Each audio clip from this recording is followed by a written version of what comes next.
We are back, my comic chat army. Let me know, me and Carrie was talking about this before we started recording.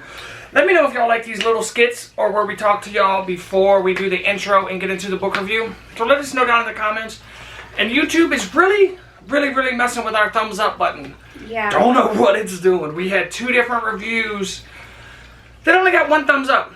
And I watch my own reviews and give myself a thumbs up, and Carrie watches them too. So that's 2 thumbs up that I know we should have got, and we don't have them.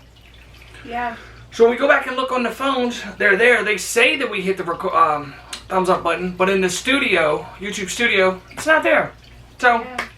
It just started doing this too. it did. So hit that thumbs up.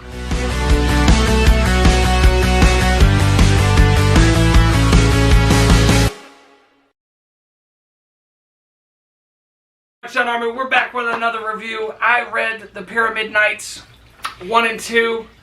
And I read Beautiful, Silly, and Terrible Things 1 and 2. Yes, we also have 3 and 4, but Yes. it's a long read to Yes. read, like to do 4 at one time. And we've been back to work, so it's been a crazy. That's why we haven't been reviewing. Went back to work Monday, and now it's what? Sunday? Monday. It's Yeah, been a week. it's been a whole week, but we're going to crank out some reviews. We're going to pump this one out, then go in there and read Yes. 3 and 4, and put that out. Probably film it tonight and put it out the next couple days. Yep. But you want to go first? Or you want me to go first? You can go first. All right. So, what is his name?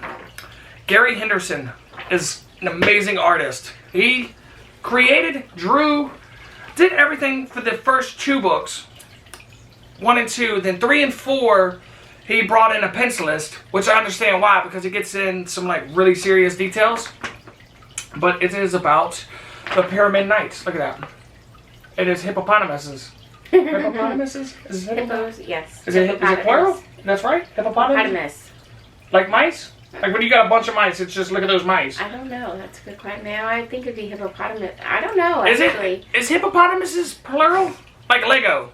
Like I got a bunch of Lego. It's not plural like Legos. It's Lego. Yeah, it's Lego. Alright, so about this book.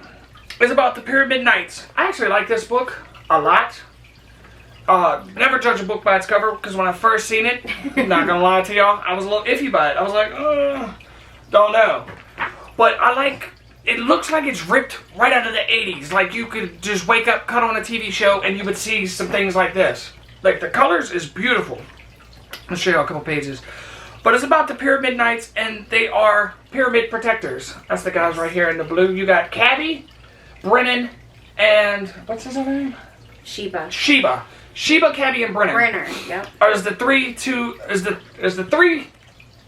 main Hippos. characters right there? Yeah, hippo. I'm calling them main characters, and they are protecting the.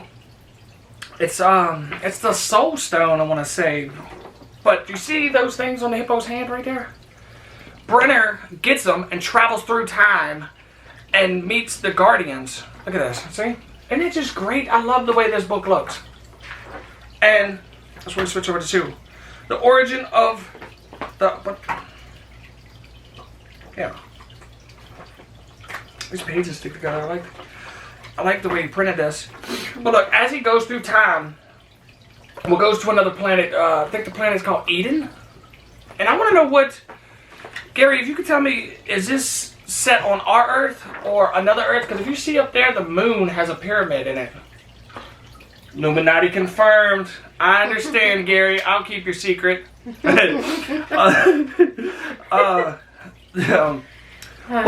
as he's traveling through time, he's starting to learn more. It tells you about his childhood, about what is it? The Pharaoh. Yeah. The pharaohs, yeah. He meets the pharaohs of time, and she's a lady, which is pretty cool. But I'm trying to go through this real quick so Carrie can tell you about hers. And he fights this snake. Look at this. He fights a snake. Like, it's a really good book. Like, y'all should pick it up. It's got merch, shirts, and everything. And that's Isis, right? Is it? Isis. Isis? That's how you would say it? I mean, that's how it's spelled. Alright, he meets the goddess Isis that sends him back to the normal timeline. And I'm going to tell y'all what happens in book 4. 3 and 4. 3 and 4 at part 2.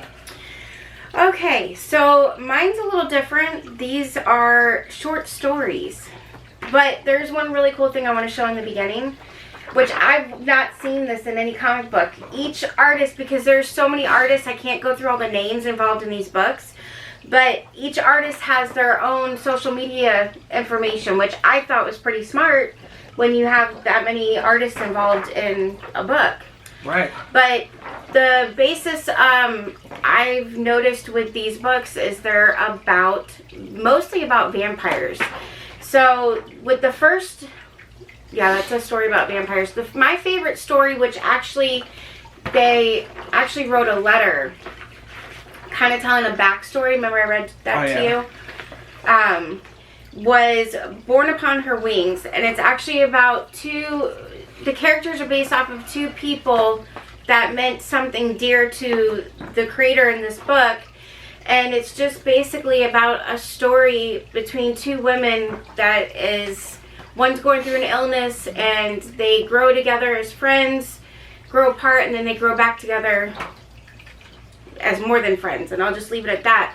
But Molly's illness brings them together, which I thought was a pretty cool story.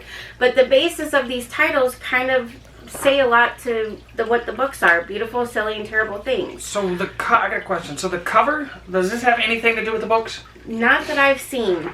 I could be wrong, but not that I read in these books, in this one at least. Because I've noticed they're on the same page too, But the characters, I believe, tie in. So like I said, we're reading 3 and 4. The characters, I believe, on the covers tie into the stories between all of them. So like in the second one, there's story about Psychic, the Tarot Society, which involves vampires as well. And in the second and third story, which I actually like the name of it. Was it Johnny Bat's Vampire Dick? There's a continuation with both this story, and then we have a book to the last story, which that one's about a private investigator looking for a missing girl. And I'm reading the continuation to that in the third one, so I'll tell you more about it. But the only thing I have a problem with books like this is it's hard to keep up. And a lot of these stories say to be continued, to be continued. Well, it's hard to keep up when you're flipping all over the place reading several stories. Right, it's a little hard to video record it. They're all in black and white, which I like a lot. I love black and white, so. But I'll give you guys more information once I read the last two. Oh yeah, and Pyramid Knights has a merch store. Y'all should pick up some of the merch, some of the prints, t-shirts. It's a really dope book. It has a very cartoony. Right, and I'll show y'all the different art style when 3 and 4 come into play. Oh, let me switch those around. When 3 and 4 come into play, and I think he needed the pencilist to make things look more detailed. Right, I'm currently right now at the recording of this video. I'm at number 4, about to read that. So we might put this out tonight, Monday, and put out part 2 tomorrow. Mm-hmm. Yep. But thank you guys. I know it's been a long time coming. And you know how when we take a long break, we come back rusty, so... Yeah, stay with us. Bear with us. Yeah, part 2 is going to be better. Hit the thumbs up button. Check out our Facebook, Instagram. Leave a like, comment, share the video. We're working on a pretty cool giveaway. Yeah. Check out our Patreon, and you can win all of this cool stuff. Well, you can get all this cool stuff. Yeah. As soon as we're done with it, it's right to you. Yep. All right, guys. Peace.